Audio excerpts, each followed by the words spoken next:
আবার কারো চোখ। স্বাস্থ্য বিভাগের হিসাবে ছাত্র জনতার আন্দোলনে অঙ্গহানি হয়েছে প্রায় ৫৫০ মানুষের। পঙ্গুত্বের শিকার এসব মানুষকে বিনামূল্যে কৃত্রিম হাত পায়ের ব্যবস্থা করে দিচ্ছে ব্র্যাক।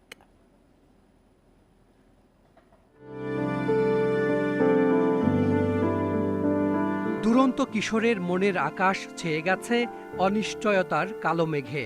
স্পর্শে স্পর্শে সেই মন খুঁজে ফেরে হারানো পা।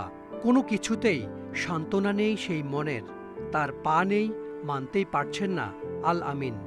ঘুমের ভিতরে আমার মনে হয় যে পাউটা আছে, তখন আমি ধাপ করে উঠে বসে পাও ধরে দেখি পাও না। জাতীয় অর্থোপেডিক হাসপাতালে ভর্তি আল আমিন। এখানে তার মতো পা কেটে ফেলতে হয়েছে ১৭ জনের, ৪ জন হারিয়েছেন হাত।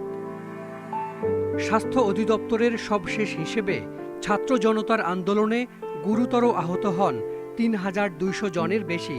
এর মধ্যে হাত পা কেটে ফেলতে হয়েছে অনেকের। অঙ্গ হারিয়ে মানসিকভাবেও বেশ বিপর্যস্ত তারা। লাঠি দিয়ে হাঁটার সময় যখন হাঁটতেল তখন অনেক কান্না করে আমার ছেলে। তখন আমি যে গেলে কোনো কথা কনা চুপ করে এসে জ্বর জ্বর করে চোখের পানি ভালো। আমি হাত দেই, আমার মনে হয় যে পাও মনে হয় আছে, পাটা হাত দিয়ে নখগুলা একটু টানি, এরকম মনে হয়, কিন্তু তা তো নাই। পরে গা মনে হয় হাত দিয়ে দেখি যে পা নেই, তখনকার মনে হয় যে পা তো কেটে ফেলেছে। এরকম অনুভব হয়েছে যে হয়তো বা দুনিয়ার সবচেয়ে অসুখী মানুষটাই আমি আর কি। এটা মাঝে মাঝে অনুভব হয় আর কি, বাট ওরকমটা আমি অ্যাকচুয়ালি চাচ্ছি যে ওই জিনিসটা কাটিয়ে ফেলতে। ১৬ বছরে এসে আবার নতুন করে হাঁটতে শিখছেন রিফাত হাওলাদার।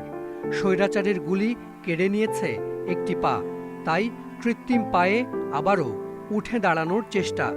রিফাতের মতো অঙ্গ হারানো মানুষদের পাশে দাঁড়িয়েছে ব্র্যাক। তাদেরকে যদি আমরা নতুনভাবে রিহ্যাবিলিটেশন না করি তাহলে তারা কখনোই স্বাভাবিক জীবনযাত্রায় চলে আসতে পারবে না। তো তারা যাতে স্বাভাবিক জীবনযাত্রার মধ্যে আসতে পারে, এই জন্য ব্র্যাক এই প্রোগ্রামটা নিয়েছে। মোহাম্মদপুরের ব্র্যাক লিম্ব অ্যান্ড ব্রেইস সেন্টারে চলছে প্রতিস্থাপনের কাজ। এক একজন পাচ্ছেন ১০ লাখ টাকার একটি করে set. Hasan Misbah, independent news, Dhaka. দেশের ৫ কারাগার থেকে পলাতক মৃত্যুদণ্ড ও যাবজ্জীবন